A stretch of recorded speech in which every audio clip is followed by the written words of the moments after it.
Hello, everyone. Thank you for joining us today. Let me just do a quick intro for Nick, and then I'll hand it over.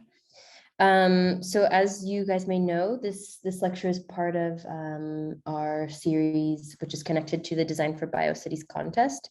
The registration is still open for that, and it closes on June 1st. So if you're interested in submitting, I can drop the link in the chat later on. I'm pleased today to be joined by one of my mentors, Nick Shepard, who is currently based at Aarhus University in Denmark.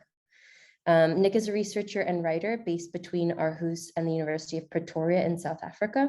He has been a visiting professor at Brown University, Colgate University, and the University of Basel, and a Mandela Fellow at Harvard University.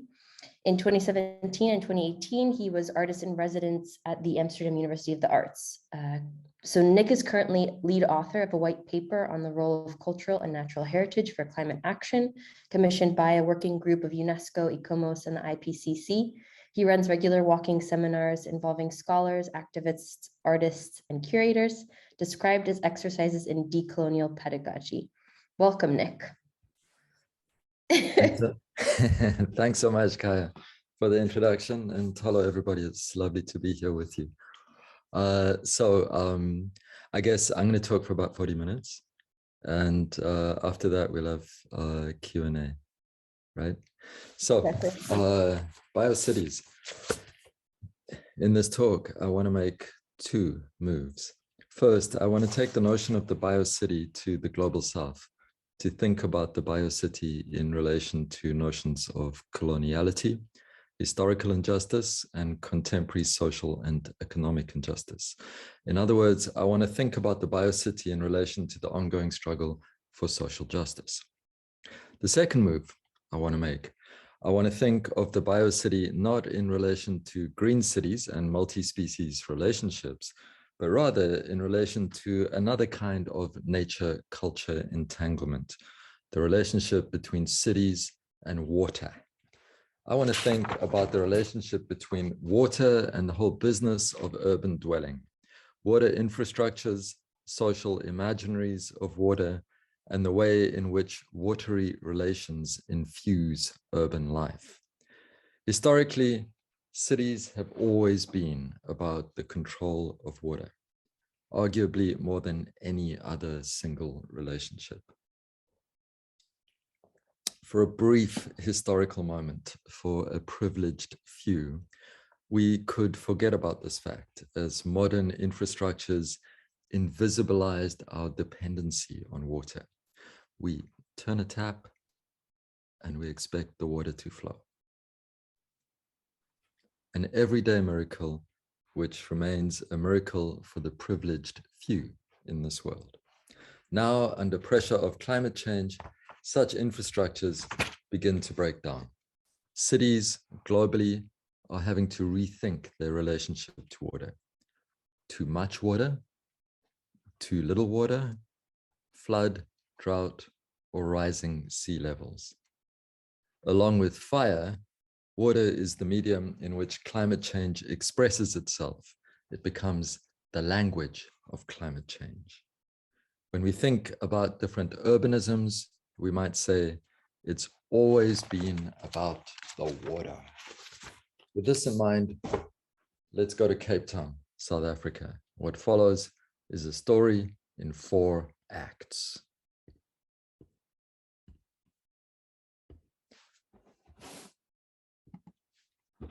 So, Act 1.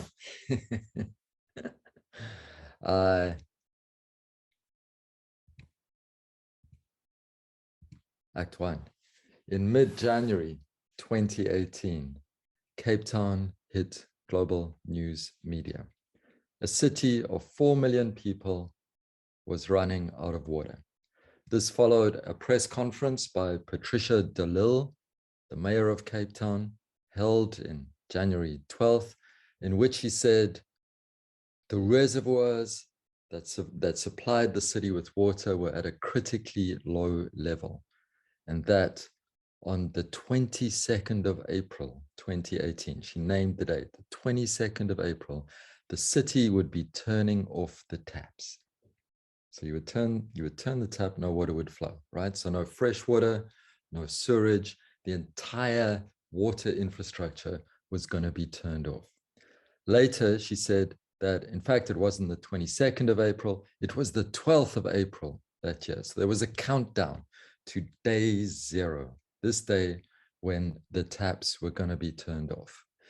Cape Town is reliant on rainfall and on water captured in reservoirs for its water supply. The last 10% of the water in any reservoir is essentially unusable. So day zero was pegged at the moment when the reservoirs that supplied the city were down to about 13.5% of capacity. And at the moment that Patricia de Lille made her announcement in January, the reservoir stood at about 28% of capacity.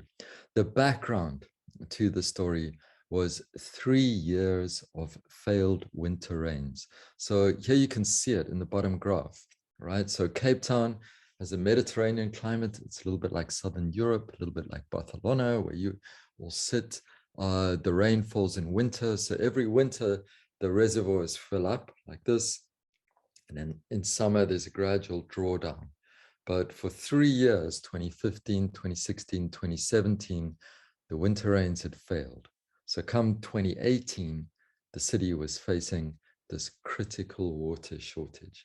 City of 4 million people, literally running out of water.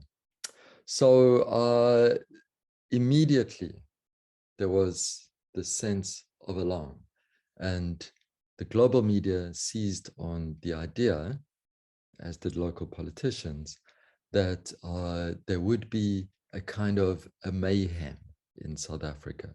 So here we have to reference a key philosophical text. I'm hoping that you're familiar with this. Mad Max Fury Road, right? Very important philosophical text. So commentators said that what's going to happen is that gangs are going to seize hold of the water resources of the city. There's going to be a kind of a mayhem, a free-for-all, as everybody struggles for this scarce resource. Helen Zille was Western Cape Premier at this point. She was the most senior local politician. And this was her statement about day zero. She said, "The question that dominates my waking hours now is, when day zero arrives, how do we make water accessible and prevent anarchy?" Strong word, anarchy. "I personally doubt whether it's possible for a city the size of Cape Town, 4 million people, to distribute sufficient water to its residents using its own resources once the underground water pipe network has been shut down." So indeed, the contingency plans for the city didn't look good. So here we have an infographic released by the publication The Daily Maverick, which speaks to those contingency plans. The city planned to open 200 PODs, points of distribution, water points, essentially. What you should imagine is an area, a park, with a bunch of taps, of standpipes there, right? 200 of these around the city to service 4 million people. They imagined that each point of distribution would be visited by between 10 and 15,000 people each day. It would take 2 to 3 minutes to fill a container which had your water ration for the day. And the water ration was set at 25 liters. Okay, so we have to think about that for a moment. 25 liters of water a day. It's about 3 buckets of water. So that has to cover your drinking needs, washing, cooking, but also sanitation. Remember, the whole sanitation system is going to be shut down. So the loos are not going to flush, the toilets are not going to flush. So with this 25 liters, you have to do everything that you need to do with water in a single day. And Cape Town, now we have to think about, okay, so the majority of city residents don't have motor vehicles, they don't have cars. So people are going to rely on public transport to get their 25-liter container of water. They're going to have to queue at these 200 water points, 4 million people converging on 200. Schools will shut down, businesses will shut down, people will be spending the majority of their day queuing for water. A huge, huge challenge for any city, right? For any city manager, this would be an extraordinary logistical challenge. But, and this is the interesting thing, Cape Town is not just any city. So here we have to think of a tale of two cities, a story of two cities. So here's the first part of that story. Nearly 36% of households in Cape Town, this is according to a census in 2011, live below the poverty line of less than 3,500 Rand. That is 205 euros per household per month. Now, a household consists of, on average, between 4 and 6 people. So we have to think of that, right? Let's just pause. 205 euros per household of between 4 and 6 people per month. And 36% of households are living below this level. And 13.7% are reporting no income at all. According to the State of Cape Town report of 2016, 20% of households live in informal housing. Now, informal housing in Cape Town means shacks. It means houses constructed out of corrugated iron or cardboard boxes or plastic bags. The most rudimentary and basic form of housing you can imagine. Youth unemployment in the city at that point, 2016, was estimated at between 45 and 46%. It's current figures estimated at more like 60% youth unemployment.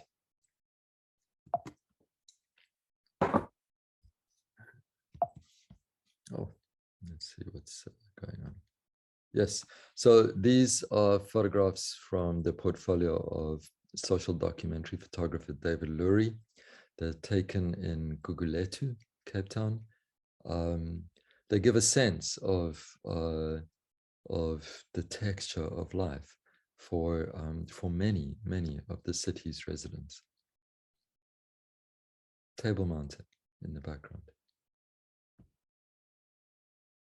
This is Mannenberg, Cape Town. On March 7th, 2018, so this was in the midst of the water crisis, a publication called Business Tech reported that Cape Town is the 15th most violent city in the world. This was according to a study published by the Mexican Council for Public Security and Criminal Justice. This is because many of the world's most violent cities are in South and Central America, Latin America.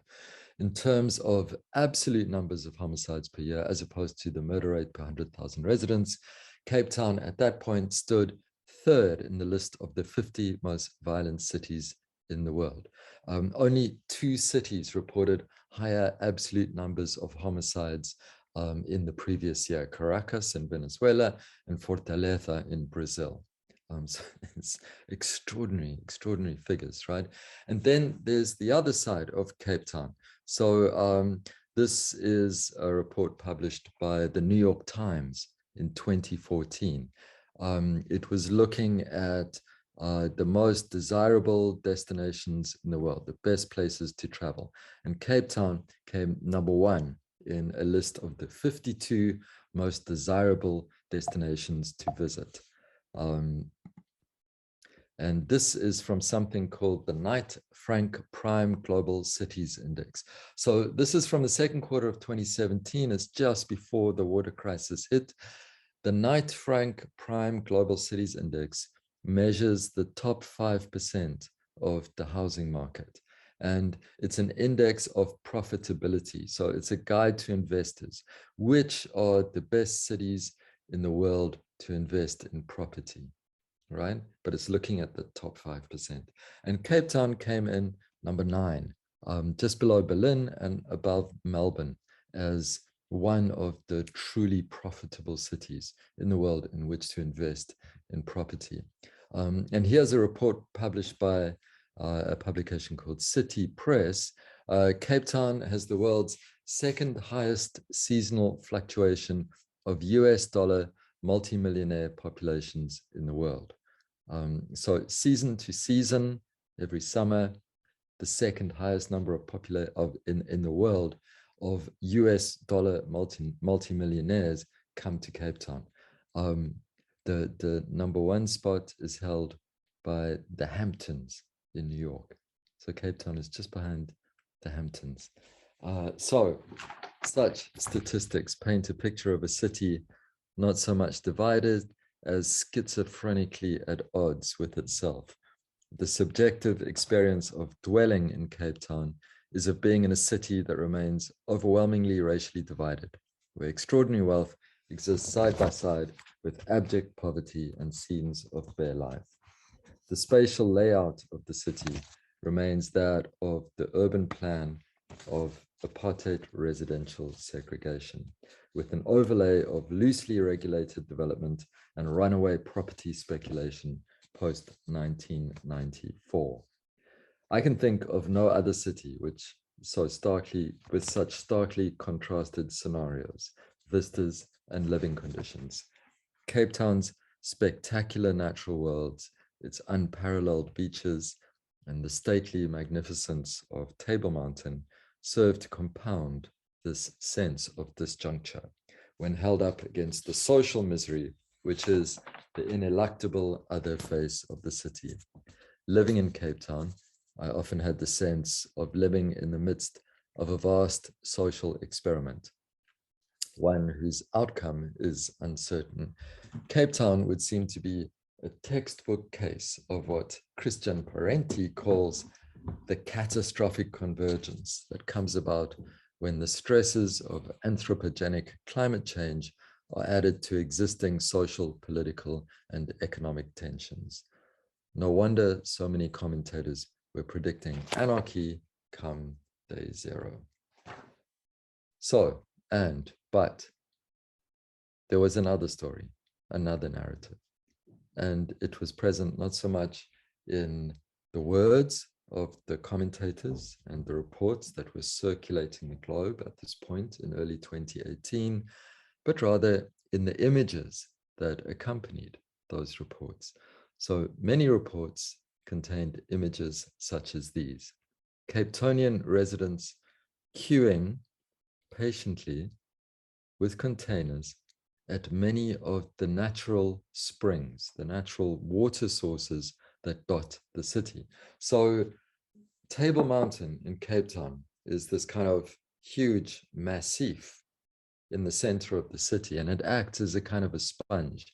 When water falls, it's absorbed by the mountain chain and then gradually released via a whole series of natural springs located on the lower slopes and around the base of the mountain. City residents were visiting these springs to augment their water ration. So at this point, water was rationed to 50 liters per day, right? Not yet day zero, which was 25 liters, but 50 liters. And in order to make their 50 liters stretch, city residents were queuing at these natural springs to fill water containers. And images such as these were circulating the globe. They became a kind of a visual trope for day zero.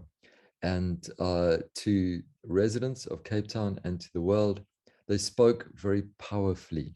So what we see, what we notice in these images is the interrace, interclass nature of the people queuing for water. Cape Town remains an overwhelmingly racially divided city. There are very few opportunities where people meet across race class lines, but suddenly this was happening under pressure of necessity. To South Africans, and indeed to the world, these images recall another visual trope. The first democratic elections of 1994, when Nelson Mandela was standing as president, and South Africans patiently queued over a period of 2 days in order to be able to vote at the polls. For Black South Africans, this was the first time in their lives that they were able to vote. And widely circulated at that moment were these images of patient queues of people, right? So as a visual trope, as an image, a kind of visual metaphor, these images carry great power. They also remind us of another fact, the idea that queuing for water is nothing novel for the majority of the city's residents, and in fact, for the majority of the residents of the country. So the Water and Sanitation Department of South Africa released these statistics also at the time of the Day Zero drought. More than 5 million people in South Africa, out of a population of 56 million people, did not have reliable access to drinking water. And an estimated 14 million people did not have access to safe sanitation. And according to Statistics South Africa 2616 report, fewer than half of South African households have water piped to their homes. So here we confront another statistic, right? And this is about a kind of key modern trope, if you like, the idea that when you turn the tap, the water flows. In fact, for the majority of South African households, and in fact, for the majority of households in the global south and the majority of households globally, this is not the case. People, in fact, queue for their water. The following set of slides come from the portfolio of social documentary photographer Dirk-Jan Visser. He took these at the site of Spring Street, Newlands, Cape Town, in March 2018, when together we visited the site in the midst of the Day Zero drought. It's a fascinating place, or it was a fascinating place, the Spring Street site. So this is one of these natural springs near the base of the mountain. And people were visiting this spring site to fill water containers to augment their daily ration of 50 liters. It was run at this point by a self-appointed water master. He used the gender term. He described himself as a water master called Riaz Rawoot. And what Riaz did was to take the spring and then to add this informal infrastructure of PVC piping and wooden rods. And he drilled holes in the PVC pipe because the spring was just it was a single outlet, right? So he turned it into a system that allowed 18 people to fill their water canisters simultaneously. And a whole kind of informal economy and informal ecology sprang up around the Spring Street site. People would come and fill their containers, and then other people would help them to carry their containers to public transport or to their car or whatever the case might be. So this was the Spring Street site in 2018.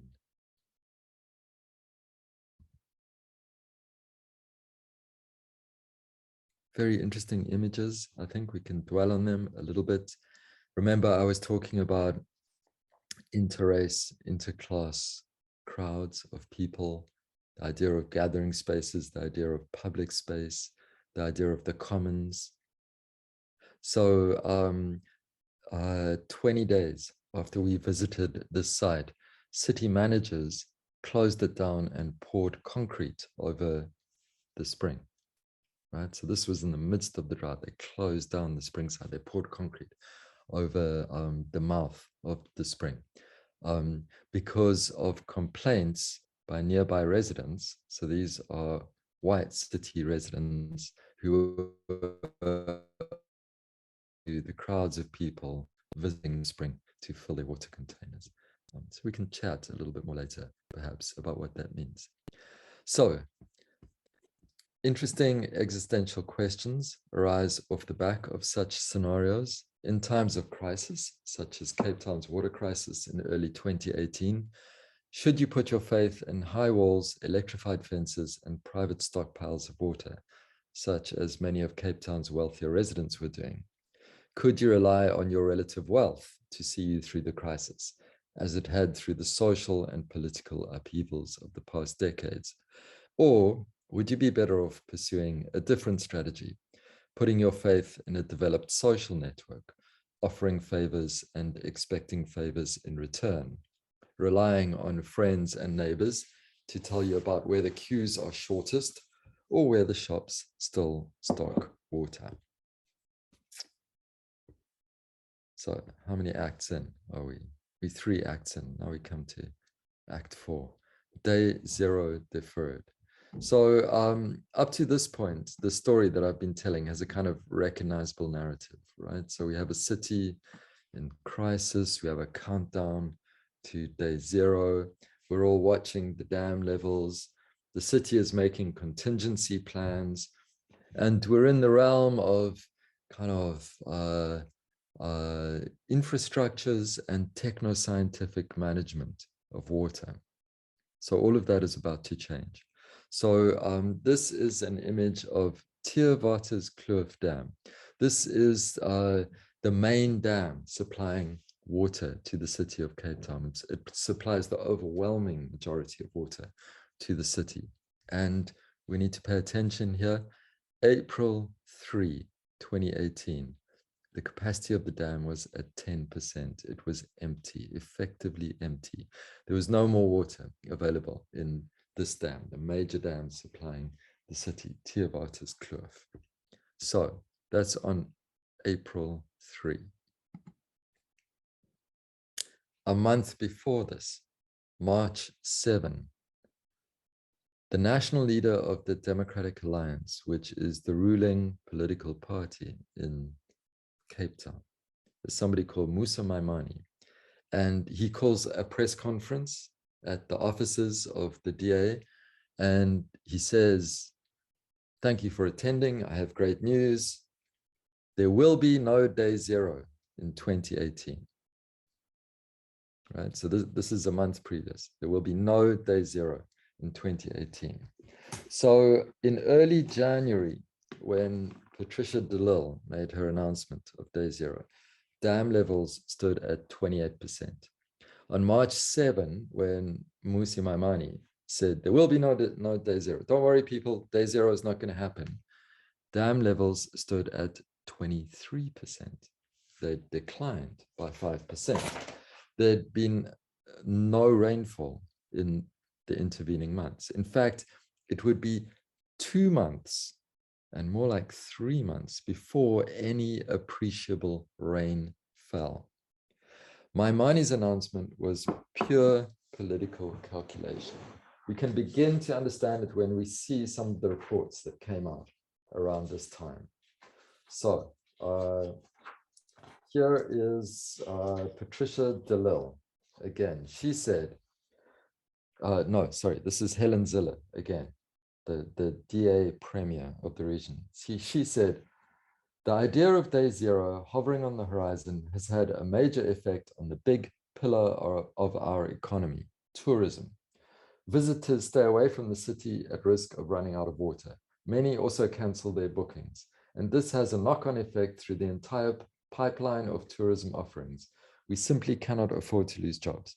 So this is Helen Zille, the premier of the region, talking in March, right? So there's been no rain, the dams are even lower, but local politicians are saying, okay, don't worry, Day 0 is not happening. And Musa Maimane is quoted as saying, Cape Town and the Western Cape are open for business. So this is pure political and economic calculation on their part. It's not backed up by any change in the rainfall scenario or any climatic data, right? But something extraordinary has happened in the interim, and this is an unprecedented reduction in water usage. So water usage stats for the city. In February 2015, so this is before the crisis, the city was using 1.2 billion liters of water per day. 1.2 billion. So that's 1.2 thousand million liters of water per day. In early 2018, water usage had declined to 510 million liters per day. So 510 MLD. It's a reduction of almost 60%. And now here's the really interesting statistic. Almost 70% of water usage takes place at the household level in Cape Town. So savings, this extraordinary reduction in water usage was happening at the individual household level. Dam levels would continue to fall for 2 months after Maimani's announcement. And here we can see it, right? So this is January when Dalil makes her announcement, and then March when Maimani makes his announcement, there's been no rain. And then it's 2 months before there's some rain and 3 months before there's substantial rain. So Maimani's political gamble paid off. Strong winter rains fell in 2018. In December 1st, 2018, water restrictions were relaxed to level 3. And when I checked yesterday, dam levels in Cape Town currently stand at 66%. So they went down to about 20% at the height of the crisis, and they're back up now to around 66%. In the wake of day zero, some things have become clear. There's no technical quick fix to the water crisis in Cape Town. Desalination requires too much energy. There is groundwater, but it's a finite quantum. It's not going to solve the problem. Cape Town is faced with compounding factors like economic recession and political turbulence. And the important thing, in the intervening years, Cape Town has bought some time. So this is a very interesting infographic published by the City of Cape Town. So it continues to be published on a weekly basis. It's called the Weekly Water Dashboard. And you can go to this infographic and see the percentage to which the dams are filled, the weekly dam level change, and the average usage. So when I looked at this yesterday, average total daily water usage is 710 MLD, million liters per day.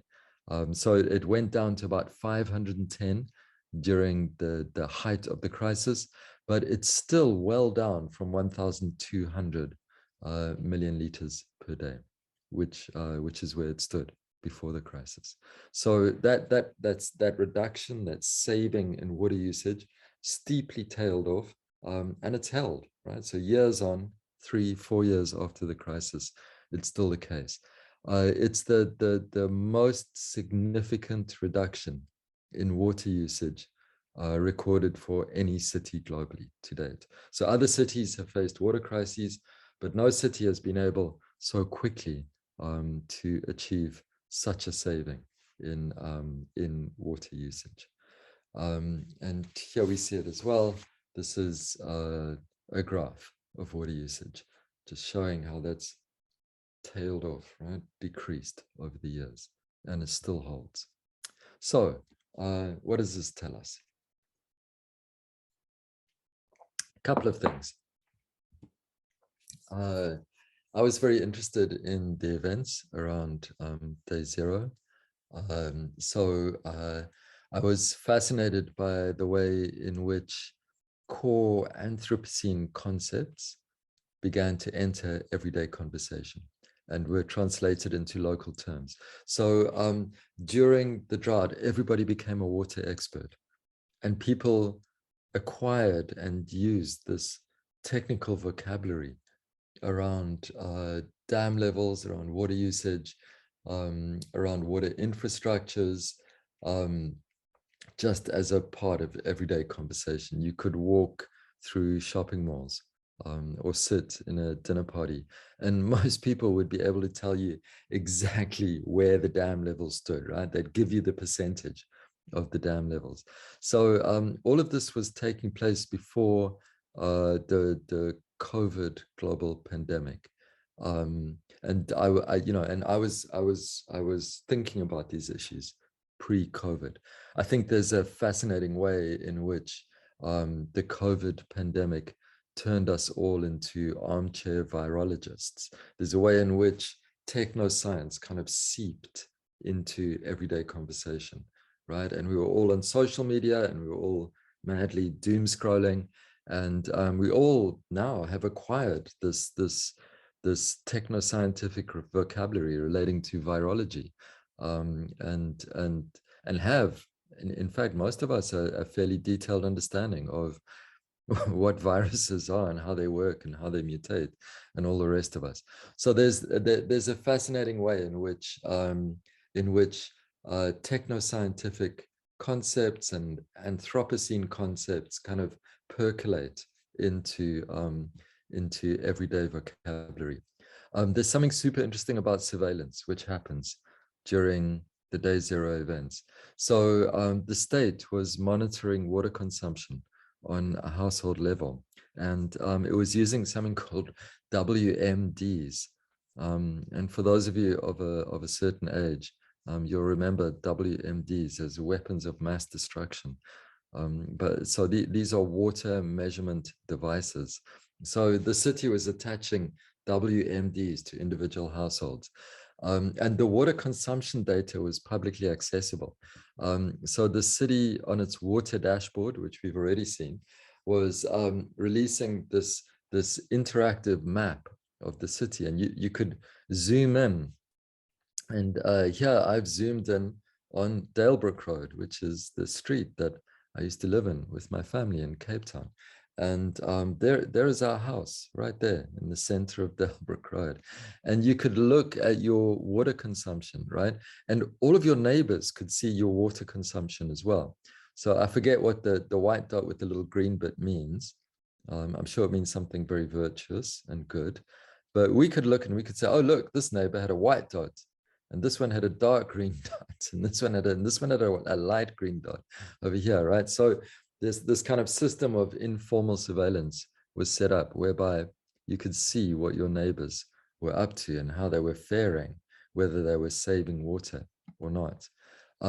There's something very interesting, I think, about survivalism and survivalist states. So the whole discourse around survivalism has been co-opted by the political right, by fascists and urban survivalists and their like. But I think there's a way in which the left can reclaim the language of survivalism. We might ask, what does it mean to exist in a survivalist state? In other words, in a state in which life becomes precarious and the political state no longer looks after you, and you have to, in a sense, look after yourself. So this is what everyday Cape Townians did. They resorted to or drew on innovation, improvisation, everyday technologies, and hacks. People did all sorts of things to make their water ration last and go further. You would shower standing in a bucket so that you could collect the water that ran off you in the shower, and then you would reuse that water to wash clothes or wash dishes, or to water plants or whatever. People were only flushing the loo once a day, no more bathing, washing clothes, washing hair, and showering with less frequency, doing all sorts of innovative and clever things to make water stretch, to make water go further. And a big part of this is a little bit existential. It's about living with uncertainty. So I feel, as someone who's divided my life between the global south and the global north, that living in the global south, this is something that we're very used to. We're used to living with uncertainty. Here in Denmark, people expect every aspect of their day to be predictable, ensured by the state. I think people here are very, very not used to living with uncertainty. So I wonder what this means, what this bodes for Anthropocene futures as we journey further into the climate emergency, and as further shocks and further surprises wait for us, as they inevitably do. So, survivalism. Here's an interesting report. It's from a housekeeper called Petronella van Skalkwijk. She said, I'm really scared now. It's dry, dry, dry. And then she talks about all the innovative ways that she is saving water. She baths in a plastic bucket. She's moved the bathtub outside where it can catch water should it rain. And she uses 2 spray bottles, one with soap and one with water, so she doesn't have to fill a bucket. We can think as well of the politics and poetics of water, or in other words, of both our objective and our subjective relationships to water. So when you read the literature on water, there's a huge, as it were, objective literature on water management. It's about policy, infrastructure, and the macro politics of water. And this is where the debate lands, right? It's all about a certain sort of techno-scientific managerialist kind of gaze onto water as resource. But there's a much less established and, to my mind, equally important area of investigation, which is about embodied intimate relationships to water, as it were, the micropolitics of water, the changing social meanings of water in times of scarcity, the poetics of water, in other words. And I think this poetics of water came to the fore in the events around day 0. So here's somebody called Sitara Stodel, and she says, I'm constantly thinking about running out of water and worrying about day 0. I'm even having nightmares about wasting water. The other day, I had a dream that I took a long shower by mistake. We can think about the critical role that civil society plays in these kinds of events. So there were many social movements organized around water during the events of day 0. And they were organized around questions of equity and access. In other words, social justice, but also environmental justice, climate justice. Access to water became a point of political organization.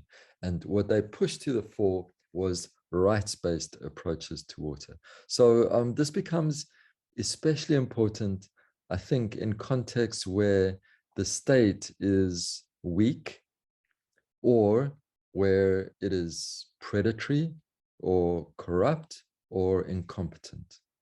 And this is the case for actually many, perhaps the majority of the population of the world. So in these contexts, you can't look to the state to solve your problems. Sometimes the state is even the source of the problem. So citizens need to look to themselves, and the role of civil society becomes crucially important.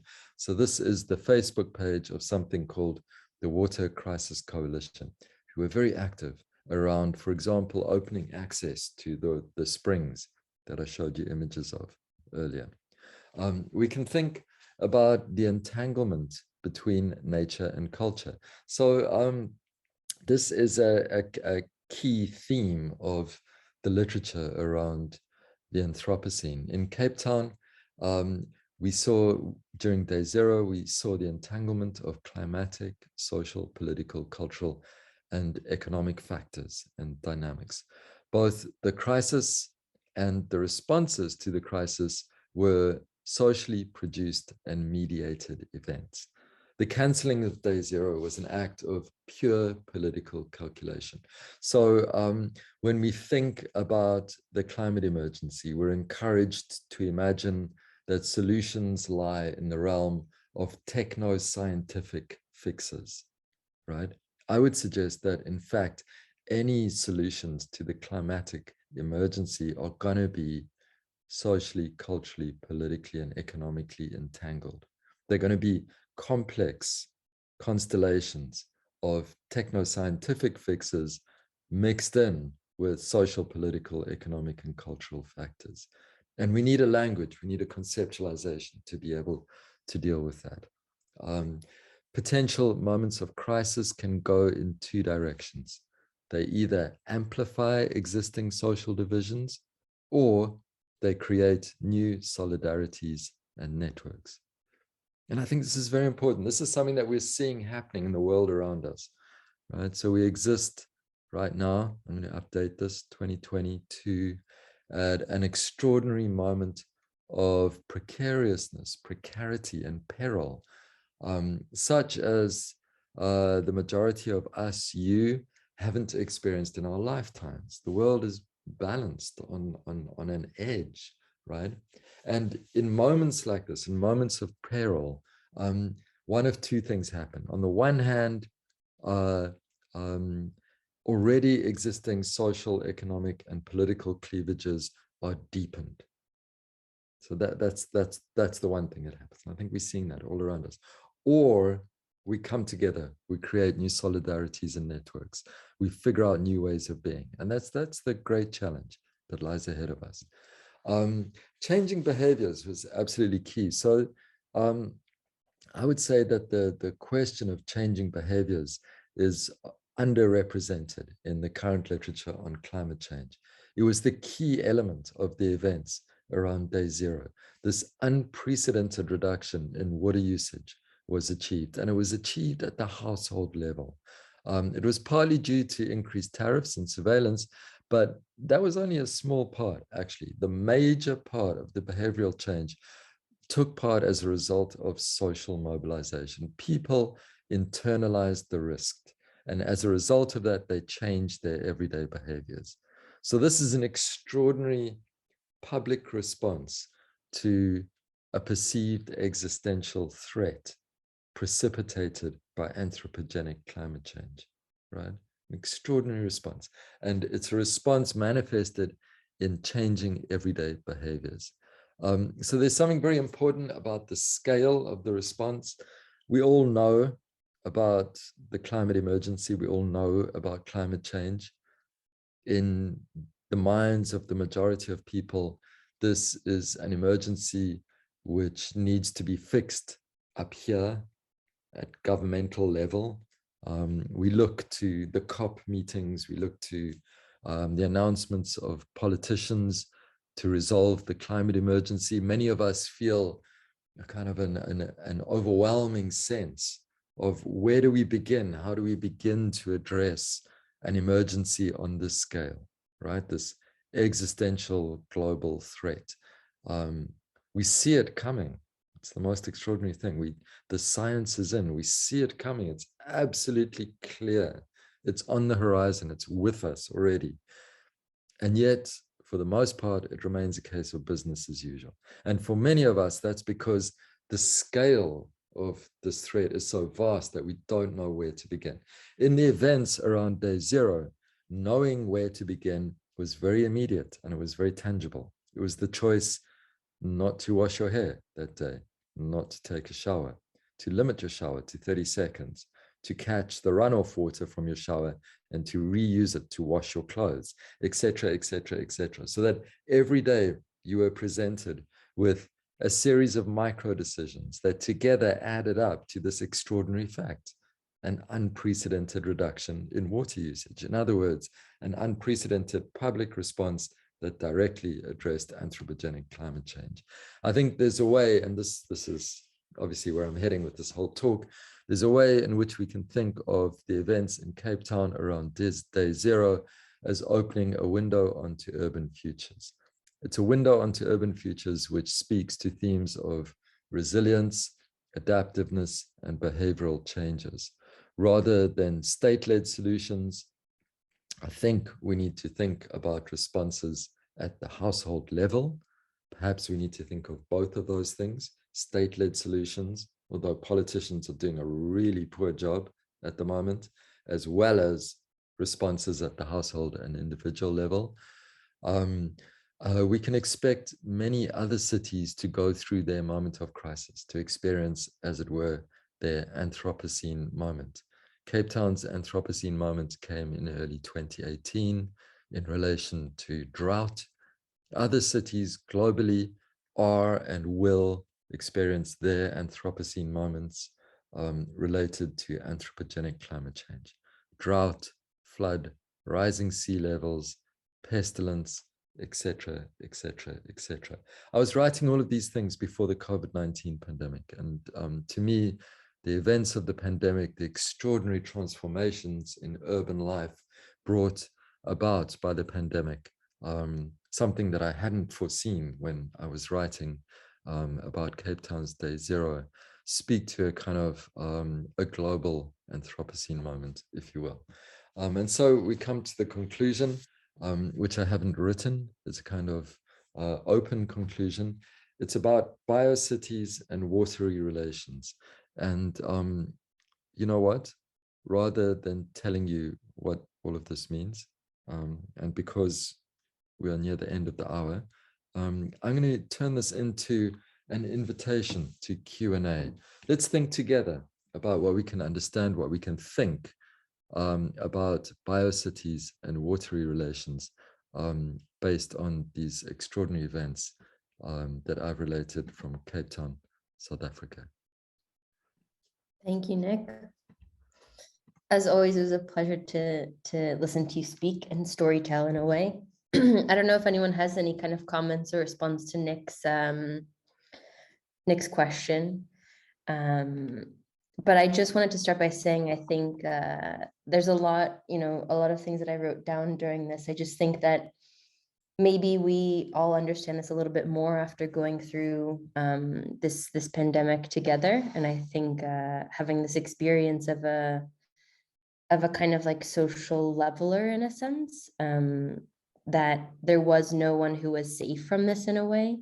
And that was kind of something that really, struck me as the kind of only real maybe doomsday that we've faced together globally. And that is a kind of like, I don't know, maybe the closest thing that we can all have together as a feeling of climatic anxiety, which is maybe a reality.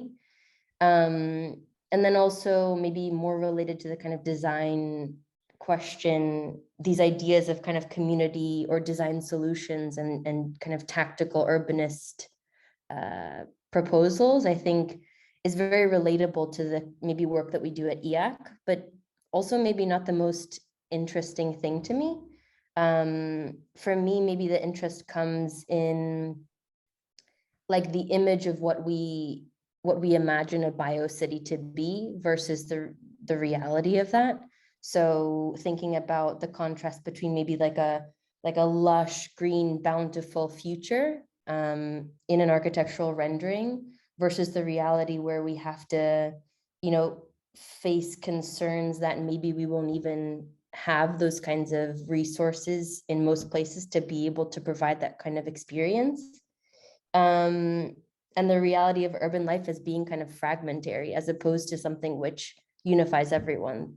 And that got me thinking about kind of just like the master plan and how problematic those things can be as well. But that's everything that I kind of reflected on as you were talking, and I thought, there was much to discuss. Yeah, thank you. Those are fabulous reflections.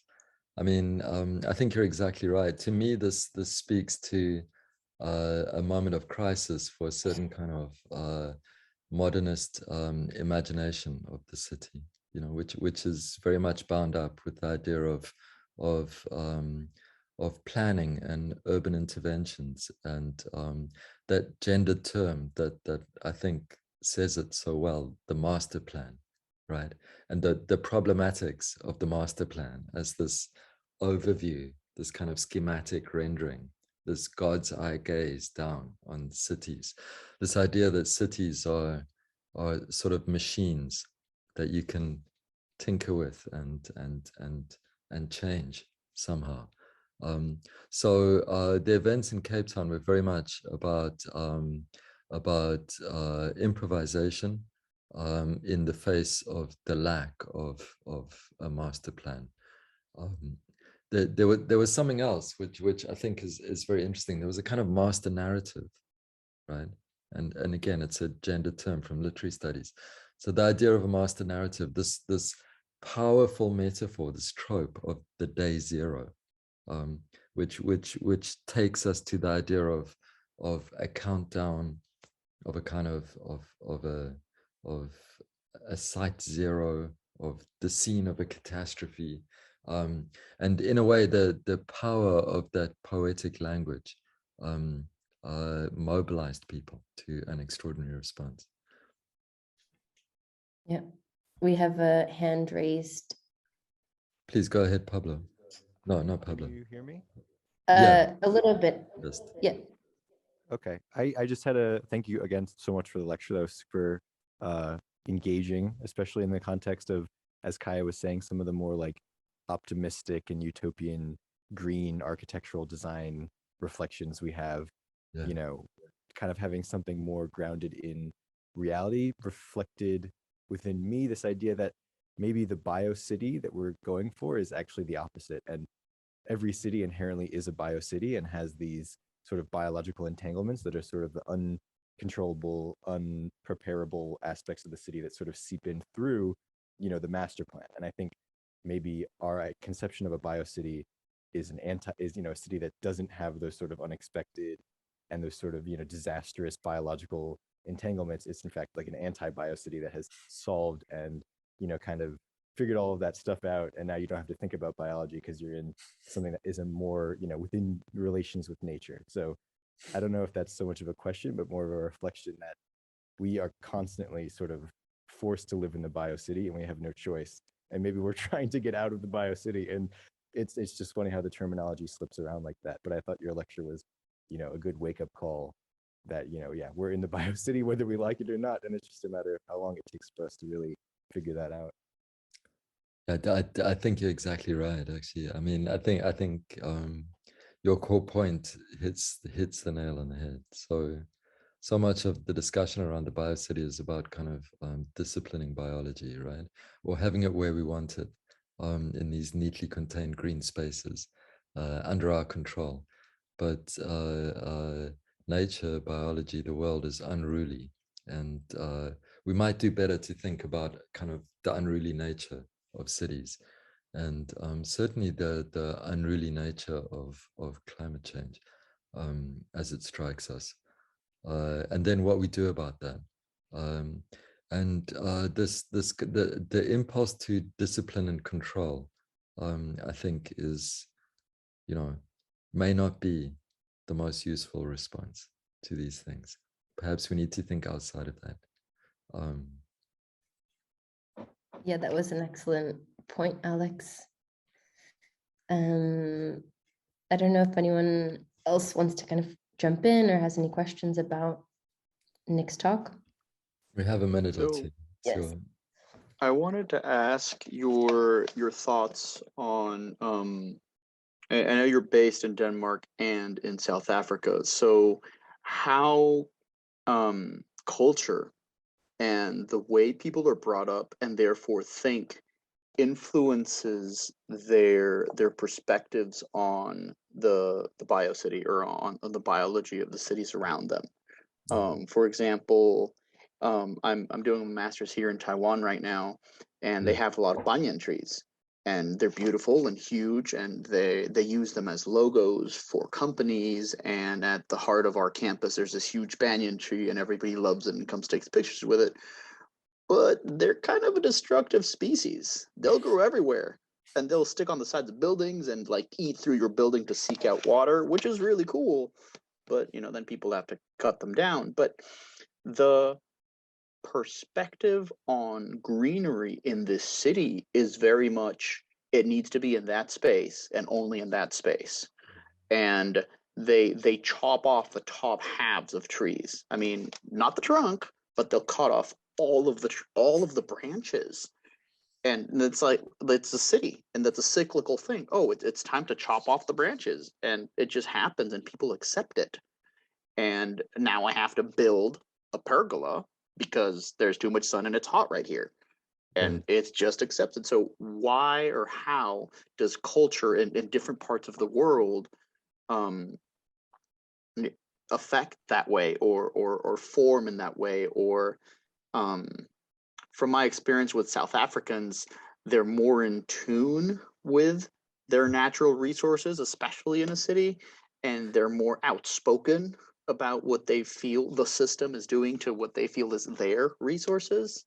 I mean, they're public resources, right? But yeah, thanks. Those are really great observations. Wow, that's amazing. I love the story of the banyan trees. So Denmark and South Africa, like here and here, like it's like two ends of the spectrum, in super interesting ways. So South Africa has South African citizens, I think, are unruly, and they're made unruly by their history, in good ways, actually, in ways that I really admire.